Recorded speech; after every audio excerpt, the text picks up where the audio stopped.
Hello friends, आज के video lecture में हम लोग डिस्कशन करने जा रहे हैं इंटरनेट प्रोटोकॉल्स। प्रोटोकॉल्स के विषय में अगर सिंपल वे में हम सोचें तो प्रोटोकॉल एक सेट ऑफ रूल है। जैसे हम लोग दैनिक जीवन में अगर बात करें तो हमारे लाइफ के भी कुछ सेट ऑफ प्रोटोकॉल्स हैं। कुछ तो ऑलरेडी डिफाइंड हैं और कुछ अनडिफाइंड प्रोटोकॉल भी हैं जिसका पालन हम लोग करते हैं। हमें अपना दिनचर्या कैसे रखनी चाहिए, कैसे हम स्वस्थ जीवन शैली अपना सकते हैं, कैसे किस तरह से भोजन करना चाहिए, किस तरह से पढ़ाई करनी चाहिए, कैसे काम करना चाहिए, ये सभी एक प्रोटोकॉल्स हैं। इसके साथ साथ हर सोसाइटी के अपने प्रोटोकॉल होते हैं और हर स्टेट के अपने प्रोटोकॉल हैं। सेट ऑफ रूल क्या है? प्रोटोकॉल है। हर कंट्री के अपने प्रोटोकॉल हैं। कुछ नेचर के भी प्रोटोकॉल्स हैं जिनको मानना होता है हमें। तो ठीक उसी तरह जब हम इंटरनेट पर बात करते हैं तो इंटरनेट पर हम जानते हैं कि बहुत सारे कंप्यूटर आपस में जोड़ दिए गए हैं। तो इन कंप्यूटर के अंदर इंफॉर्मेशन का ट्रांसफॉर्मेशन होगा, कम्युनिकेशन होगा। हर कंप्यूटर एक दूसरे से इंफॉर्मेशन एक्सचेंज कर सकता है, इसी के लिए तो इंटरनेट हमने बनाया है। लेकिन इस इंटरनेट को कंट्रोल करने के लिए, यूजर से कनेक्टिविटी और यूजर को इजी एक्सेस प्रोवाइड करने के लिए हमने बहुत सारे प्रोटोकॉल बना रखे हैं। यहाँ पर हम कुछ ही प्रोटोकॉल की बात करें, और भी बहुत सारे प्रोटोकॉल हैं और जिनके सहयोग से हमारा इंटरनेट आसानी से यूज करने लायक हो जाता है। हम यूज करने की स्थिति में होते हैं और बड़े सुविधाजनक ढंग से हम इफ़िशियंटली इंटरनेट का अगर इस्तेमाल करना चाहें तो हमें इन प्रोटोकॉल को समझना होगा। प्रोटोकॉल के विषय में बेसिक जानकारी होनी चाहिए। तो प्रोटोकॉल को डिफाइन कैसे किया जाता है? देखिए, सबसे पहले हम बोलते हैं कि protocols are the sets of rules that help in governing the way a particular technology will function for communication। तो दो कंप्यूटर या दो से अधिक कंप्यूटर के बीच कम्युनिकेशन कैसे संभव हो, इसके लिए हमें प्रोटोकॉल की ज़रूरत होती है। एक निश्चित प्रोटोकॉल चाहिए, एक सेट ऑफ रूल चाहिए जिनको हर कंप्यूटर को फॉलो करना होगा, तभी हम कम्युनिकेशन कर पा सकते हैं। और कंप्यूटर ही नहीं, हर कम्युनिकेटिंग डिवाइस की अगर हम बात करें तो सारे डिवाइस को इन प्रोटोकॉल का पालन करना होगा। तो क्या है इसमें? देखिए, डिफरेंट टाइप ऑफ प्रोटोकॉल की बात करें तो सबसे पहला प्रोटोकॉल है ट्रांसमिशन कंट्रोल प्रोटोकॉल, जिसको हम टीसीपी बोलते हैं सिंपल वे में। ट्रांसमिशन कंट्रोल प्रोटोकॉल एक्चुअल में इसका मतलब क्या है? ये तो समझ में आ रही है कि ट्रांसमिशन कंट्रोल करेगा, डेटा एक जगह से दूसरे जगह जाएगा तो उसको कम्युनिकेशन प्रोवाइड करेगा। लेकिन कम्युनिकेशन कैसे प्रोवाइड करेगा? सबसे पहला टर्म आता है आइडेंटिफिकेशन। अब एक छोटा सा कॉन्सेप्ट पर हम लोग अगर विचार करें, मान लेते हैं एक पर्सन है रमेश,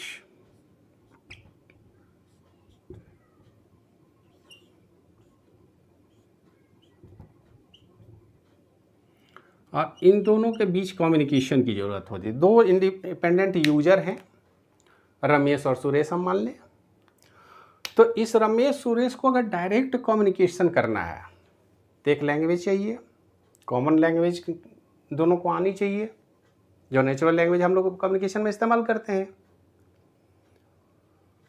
लेकिन ये कम्युनिकेशन सीधे नहीं हो रहा। अगर मान लेते हैं इनके पास अगर कोई मोबाइल है और इनके पास भी मोबाइल है, मतलब अब डिजिटल डिवाइस के थ्रू कम्युनिकेशन हम करेंगे। इससे फ़ायदा क्या होगा कि रमेश को सुरेश के पास आने की ज़रूरत नहीं है। रमेश कहीं भी रहे दुनिया में, हम बात कर सकते हैं। तो बात करने के लिए हमको डिवाइस की ज़रूरत होगी, डिजिटल डिवाइस की ज़रूरत होगी। अब एक समस्या और है कि जब इस डिजिटल डिवाइस की हम बात करें, आप अपने स्मार्टफोन की बात कर लें, मोबाइल फ़ोन की बात करें, तो हम सबसे पहले क्या करते हैं? अगर ये रमेश है तो रमेश का यहाँ पर नंबर होगा कुछ, और ये अगर सुरेश है तो सुरेश का भी नंबर होगा। अब ये दोनों पर्सन तो एक दूसरे को नाम से जानते हैं, रमेश और सुरेश से, लेकिन ये दोनों मोबाइल भी रमेश सुरेश से जानेंगे क्या? मोबाइल तो जब भी जानेंगे तो एक निश्चित नंबर होगा। 98354 and so on, 7879 and so on. तो ये जो देखिए ये नाम है रमेश और सुरेश, तो ये ट्रांसमिशन कंट्रोल प्रोटोकॉल इस नाम को प्रॉपर वे में अरेंज करने का काम करना है इंटरनेट पर। अब देखिए इंटरनेट पर कैसे किया जाएगा। मान लेते हैं अगर हम बात करें पटना यूनिवर्सिटी,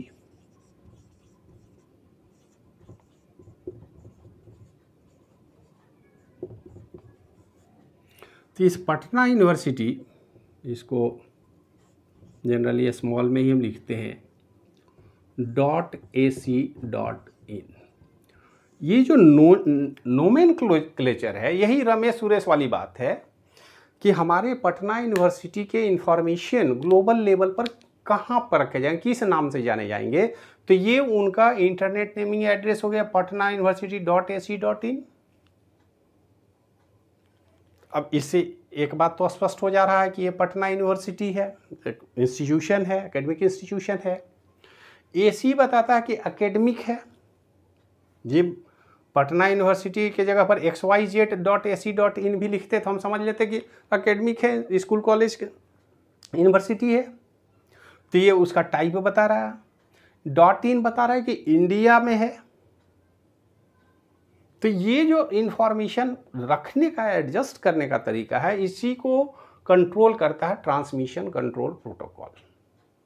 तो TCP दुनिया के हर वेबसाइट का एक स्टैंडर्ड प्रोटोकॉल बोलता है कि देखिए भाई जो भी आप नाम रखना चाहें, XYZ ABC जो भी नाम रखना है, नाम तो आप रखिए, साथ में वो किस टाइप की एक्टिविटी करता है, कॉमर्शियल है, एकेडमिक है, मिलिट्री है, वो भी आप बता दें।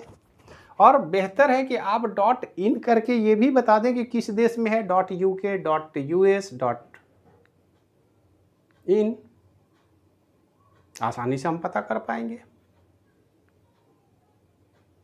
तो ये केवल हमारे मान लेने से तो नहीं होगा, पूरी दुनिया को इसको फॉलो करना होगा कि भाई जब भी वेबसाइट का नेमिंग एड्रेस हम रखें तो इस ट्रांसमिशन कंट्रोल प्रोटोकॉल को फॉलो करते हुए ही हम वेबसाइट का नाम रखें, ताकि पूरी दुनिया के लोग आसानी से इसको एक्सेस कर सके, जान सके। और जहाँ तक सर्च करने की बात है तो केवल पटना यूनिवर्सिटी अगर कोई लिखता है .ac.in नहीं भी लिखेंगे तो आसानी से सर्च किया जा सके इंटरनेट पर। तो ये तो हो गई ट्रांसमिशन कंट्रोल प्रोटोकॉल, जो ये बताता है कि वेबसाइट में वेब का नाम किस तरीके से आपको अरेंज करना है। सेट ऑफ रूल है, प्रोटोकॉल है, इसका पालन करना होगा। पहली बात क्लियर हो गई। दूसरी बात है इंटरनेट प्रोटोकॉल। अब इंटरनेट प्रोटोकॉल का क्या मतलब है, जरा सा देखिए कि ये सुरेश का अगर मोबाइल है, रमेश से कांटेक्ट करना है, तो इसको सुरेश और रमेश से थोड़ी मतलब है। मोबाइल को तो भाई नंबर आप दो, हमें अपने दोस्त को कॉल करना है तो दोस्त का नंबर चाहिए, ये क्योंकि डिजिटली कम्युनिकेशन हो रहा है। तो डिजिटल डिवाइस को रमेश सुरेश महेश से मतलब नहीं है, वो इस नंबर को जानता है। ठीक उसी तरह दुनिया में जितने भी डिवाइस इंटरनेट से जुड़े हुए हैं उनका एक IP एड्रेस होता है। ये एड्रेस निश्चित रूप से बाइनरी कोडेड होगा और इस बाइनरी कोडेड इंफॉर्मेशन को हम ऑक्टेट में अरेंज करते हैं। जैसे IPv4 में हम बोलते हैं 192.83.3.4। ये ठीक उसी तरह काम करता है जैसे मोबाइल नंबर है। मतलब दुनिया के हर डिवाइस का एक यूनिक IP एड्रेस होगा और इस एड्रेस के मैनेजमेंट का काम करता है इंटरनेट प्रोटोकॉल। इन दोनों को साथ मिला के हम जनरली लिख देते हैं TCP/IP प्रोटोकॉल, जो नेमिंग से संबंधित है। हाँ, ये अलग बात है कि ये मशीन के एड्रेस के नेमिंग रखता है और ये पर्सन अंडरस्टैंडेबल लैंग्वेज में वेबसाइट के एड्रेसिंग का इंफॉर्मेशन रखता है। और दोनों एक ही है। ठीक उसी तरह जैसे रमेश बोले या रमेश का मोबाइल नंबर बोलिए, आप रमेश के मोबाइल नंबर को कॉल कीजिए, रमेश उठाएंगे। तो रमेश और रमेश का नंबर जिस तरह से एक दूसरे से एसोसिएटेड हैं, ठीक उसी तरह TCP और IP एसोसिएटेड होते हैं इंटरनेट कम्युनिकेशन में। इंटरनेट पर TCP यूजर अंडरस्टैंडेबल वेबसाइट या एड्रेस की बात करता है, जबकि आईपी उस संबंधित मशीन के मशीन कोड लैंग्वेज या एड्रेस की बात करता है। तो ये दोनों की तो बहुत ज़रूरत है, इसके बगैर तो हम कम्युनिकेशन कर ही नहीं सकते। तो हर डिवाइस में, चाहे स्मार्टफोन हो, कंप्यूटर सिस्टम हो, लैपटॉप हो, नोटबुक हो, जो भी डिवाइस कम्युनिकेशन में एसोसिएटेड है, इवन इफ आज की डेट में तो आप अपना डिजिटल कैमरा भी लगा सकते हैं, स्मार्ट टीवी भी आ गए हैं। तो जितने इंटरनेट बेस्ड डिवाइस हैं वो सारे डिवाइस किसी न किसी आईपी एड्रेस के थ्रू जोड़े जाएंगे। और ये टीसीपी और आईपी प्रोटोकॉल को फॉलो करना ही चाहिए, ये मैंडेटरी है। इसके बगैर तो कम्युनिकेशन संभव नहीं है। और ग्लोबल लेवल पर इसकी मान्यता है, इसमें कोई बदलाव नहीं होने जा रहा है। इसके बाद आता है यूजर डेटाग्राम प्रोटोकॉल। ये भी कम्युनिकेशन के लिए इस्तेमाल किया जाता है। टीसीपी में और यूडीपी में थोड़ा सा अंतर है। टीसीपी में हम बात करते हैं, हम उस इंटरनेट पर जब कम्युनिकेशन की बात होती है तो दो तरह के डेटा की बात करते हैं। डेटा दो तरह का कहने का हमारा मकसद है कि डेटा का वैल्यू अलग अलग होता है। कुछ इंफॉर्मेशन 100% सिक्योरिटी के साथ ट्रैवल करने चाहिए। हम अपना बायोडेटा भेज रहे हैं तो उसमें एक बिट भी लॉस नहीं होनी चाहिए किसी ऑर्गेनाइजेशन को। अगर एग्जामिनेशन फॉर्म भर रहे हैं तो उसमें कोई गड़बड़ी नहीं होनी चाहिए। इवन ही पोजीशन भी कैरेक्टर का शिफ्ट नहीं होना चाहिए, अदरवाइज हो सकता है हमारा नाम ही बदल जाए, हमारा father's name, date of birth बदल जाए, और हम जिस ऑर्गेनाइजेशन के लिए अप्लाई कर रहे हैं वहाँ पर रिजेक्ट कर दिए जाए हम। तो इन्फॉर्मेशन बहुत ही इम्पॉर्टेंट है वहाँ। और कुछ ऐसे इन्फॉर्मेशन फ्लोट करते हैं इंटरनेट पर जिसमें कुछ डेटा लॉस हो जाए तो बहुत अंतर नहीं पड़ता, जैसे यूट्यूब का लेक्चर, कोई वीडियो फिल्म आप देख रहे हैं, कोई गाना सुन रहे हैं, थोड़ा बहुत इन्फॉर्मेशन लॉस होता है तो बहुत लॉस नहीं होता, उसका बहुत ध्यान भी नहीं देते हैं हम लोग, मैनेज कर लेते हैं उसको। वीडियो की क्वालिटी बहुत अंतर नहीं पड़ता, थोड़ा पुअर क्वालिटी भी हो तो चलेगा, थोड़ा स्लो भी हो जाए तो चलेगा, कुछ पार्ट अगर कट भी जाए तो बहुत अंतर नहीं पड़ता है।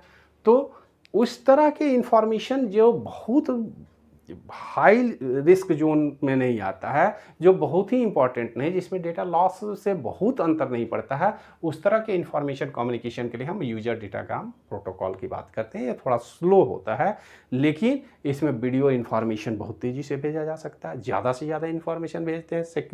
सिक्योरिटी का लेवल तो भी थोड़ा हम कम कर देते हैं। तो ये भी टीसीपी के जगह पर यूडीपी प्रोटोकॉल है, एप्लीकेशन लेयर पर काम करता है और इंफॉर्मेशन एक्सचेंज में मदद करता है। इसके बाद आता है पोस्ट ऑफिस प्रोटोकॉल। हम आप सब लोग ईमेल की बात करते हैं, ईमेल यूज करते हैं। तो ईमेल में क्या करते हैं आप, या तो ईमेल को रिसीव करते हैं या फिर सेंड करते हैं। तो देखिए, ईमेल रिसीव करने का प्रोटोकॉल है पोस्ट ऑफिस प्रोटोकॉल। जैसे पोस्ट ऑफिस से हम डेटा रिसीव करते हैं, लेटर अपना रिसीव करते थे पहले, ठीक वही काम अगर इंटरनेट पर इलेक्ट्रॉनिक फॉर्म में किया जाए तो उसी प्रोटोकॉल को हम बोलते हैं पोस्ट ऑफिस प्रोटोकॉल, जो ईमेल के इंफॉर्मेशन या कंटेंट को यूजर के लिए रिसीव करने के लायक बनाता है, आसानी से यूजर एक्सेस कर सके। और यही यूजर जब मेल भेजता है, तो मेल भेजते हैं तो हम सीसी लगा के अलग अलग जगह पर एक ही मेल को ट्रांसफ़र कर देते हैं। अलग अलग एड्रेस पर भेजना चाहते हैं तो मल्टीपल एड्रेसिंग की बात है, या ईमेल इंफॉर्मेशन में जो अटैचमेंट के थ्रू हम भेजते हैं, तो ये सारा कंट्रोल करता है simple mail transport protocol SMTP। तो SMTP और पोस्ट ऑफिस प्रोटोकॉल ये दोनों ईमेल सर्विस के लिए बहुत ही इम्पॉर्टेंट है। इंटरनेट का बहुत पॉपुलर सर्विस है ईमेल, तो ईमेल के लिए इन्हीं दो प्रोटोकॉल की ज़रूरत होती है। तो आप समझ लीजिए कि TCP internet IP, UDP user datagram protocol, post office protocol और सिंपल मेल ट्रांसफ़र प्रोटोकॉल, ये सारे प्रोटोकॉल तो हमारे पास उपलब्ध होने ही चाहिए अगर हम कम्युनिकेशन करना चाहते हैं। तो अगर ईमेल की सर्विस हम चाहते हैं तो एक फिक्स एस्टेब्लिशमेंट होना चाहिए, नेटवर्क कनेक्शन होना चाहिए, और सिक्योर या अनसिक्योर डेटा की बात है, सिक्योर है तो TCP चाहिए और अनसिक्योर डेटा भेजना है तो यूजर डेटाग्राम प्रोटोकॉल का इस्तेमाल करेंगे। IP तो निश्चित रूप से चाहिए, हर मशीन के एड्रेस की बात होगी, कहाँ से इंफॉर्मेशन चलेगा, किस मशीन पर पहुँचेगा। इसके बाद फाइल ट्रांसफ़र प्रोटोकॉल की बात होती है, HTTP फाइल ट्रांसफ़र प्रोटोकॉल।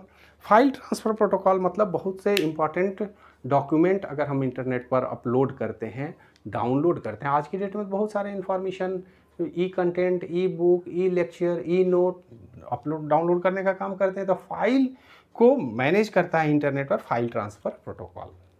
ये भी बहुत इंपॉर्टेंट प्रोटोकॉल है।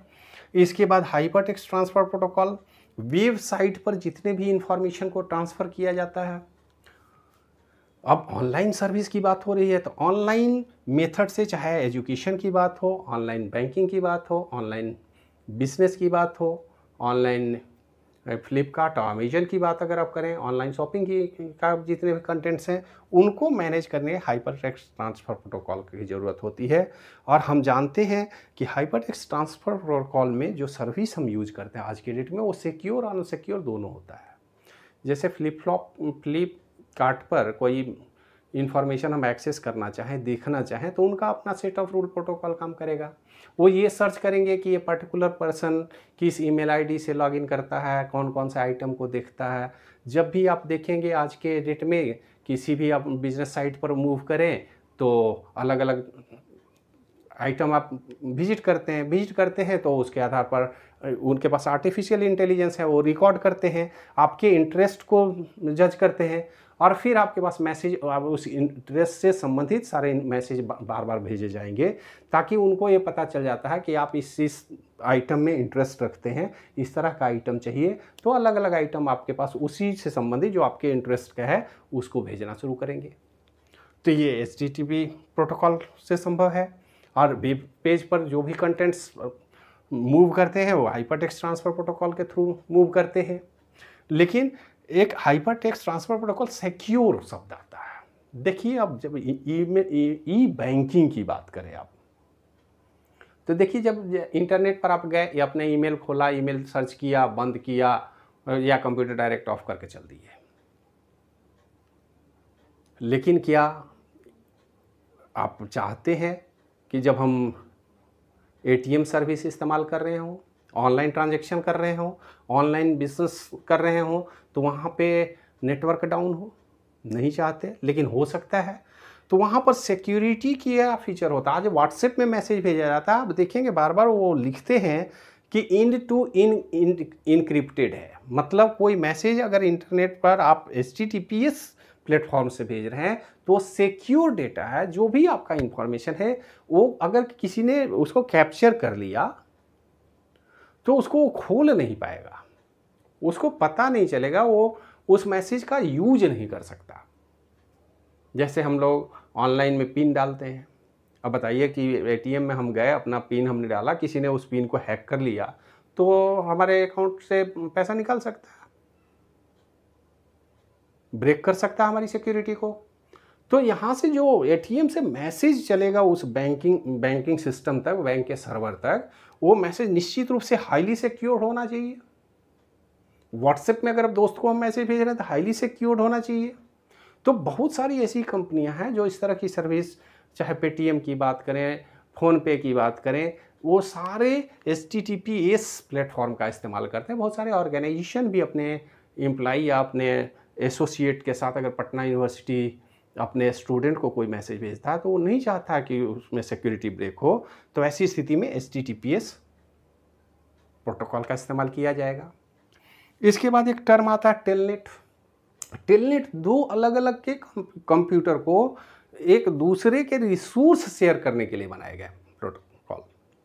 हम जानते हैं, जैसे आप सोचिए कि मान लेते हैं रेलवे रिजर्वेशन की बात है, तो रेलवे रिजर्वेशन के लिए एक सुपर कंप्यूटर उन्होंने लगा रखा है और उसी में सारा सिस्टम या ट्रेन की इंफॉर्मेशन है, किस ट्रेन में कितना बर्थ है, किस क्लास का बर्थ है, उसमें कितना बर्थ बुक हो गया, कितना बाकी है। अलग अलग डिस्ट्रीब्यूटेड मोड में तो काम कर नहीं सकते। डिस्ट्रीब्यूटेड मोड में काम करने का मतलब है कि एक ही सीट पर 2 से अधिक लोगों का रिजर्वेशन हो जाए, तो ये तो और भी ब्लंडर है।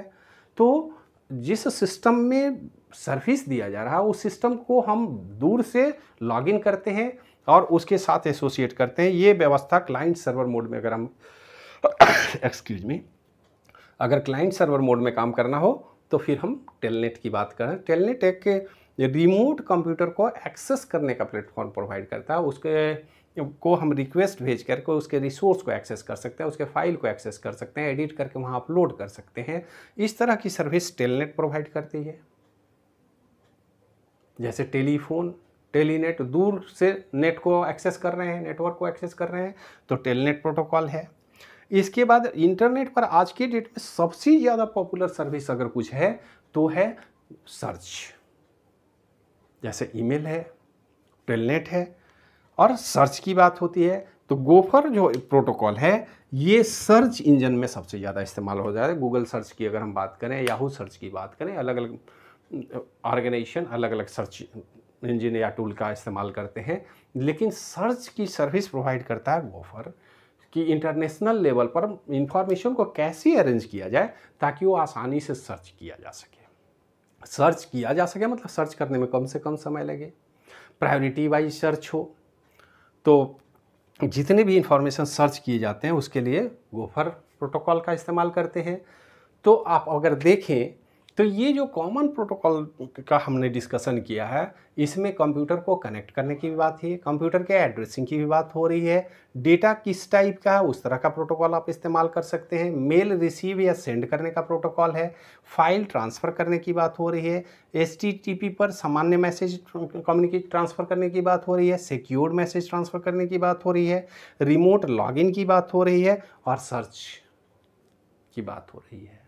तो हर काम के लिए एक निश्चित प्रोटोकॉल बनाए गए हैं इंटरनेट पर, और वो लिमिटेड काम ही करता है। वो प्रोटोकॉल सिर्फ उसी सर्विस को सिक्योर करेगा, उतने सर्विस तक ही उनका लिमिटेशन है, और वो काम वो बखूबी करता है। इसलिए ये तो कॉमन प्रोटोकॉल है, और भी बहुत सारे प्रोटोकॉल हैं जो अलग अलग लेवल पर अलग अलग डिवाइस में इस्तेमाल किए जाते हैं ताकि डेटा को आसानी से इधर भी इंटरनेट के फील्ड पर वर्ल्ड वाइड वेब में सर्फिंग किया जा सके, आसानी से डेटा ट्रांसफ़र किया जा सके, और स्पीडली डेटा का कम्युनिकेशन संभव हो सके। तो ये सारी सुविधाएं हमको इंटरनेट प्रोटोकॉल के कारण हो रहा है। मतलब इंटरनेट की अगर हम बात करें तो इंटरनेट अपने आप में अब देखिए क्यूमुलेटिव हो गया कि एक तो हमको पहले फिजिकल हार्डवेयर चाहिए, उनको चलाने के लिए सॉफ्टवेयर चाहिए, ऑपरेटिंग सिस्टम चाहिए, और उस सिस्टम के बाद जब ग्लोबल नेटवर्क चाहिए, फिजिकल कनेक्शन चाहिए, लॉजिकल कनेक्शन चाहिए, फिर उनकी एड्रेसिंग की बात होगी, फिर वर्ल्ड वाइड वेब सर्विस की बात होगी, HTML लैंग्वेज की बात होगी उस पर पेज वगैरह डिज़ाइन करने के लिए, और फिर इंटरनेट प्रोटोकॉल की बात होगी। ये सारे प्रोटोकॉल अगर आसानी से इफ़िशिएंटली काम कर रहे हैं तो डेटा का कम्युनिकेशन आसानी से संभव है, और यही वो सर्विसेज हैं जिसके कारण इंटरनेट इतना पॉपुलर है। हमको इतना आसानी से इंटरनेट पर सारी सर्विसेज एक ही माउस क्लिक पर उपलब्ध हैं due to this type of internet protocols. तो आज के लेक्चर में इतना ही, मिलते हैं फिर नेक्स्ट लेक्चर में, तब तक के लिए धन्यवाद।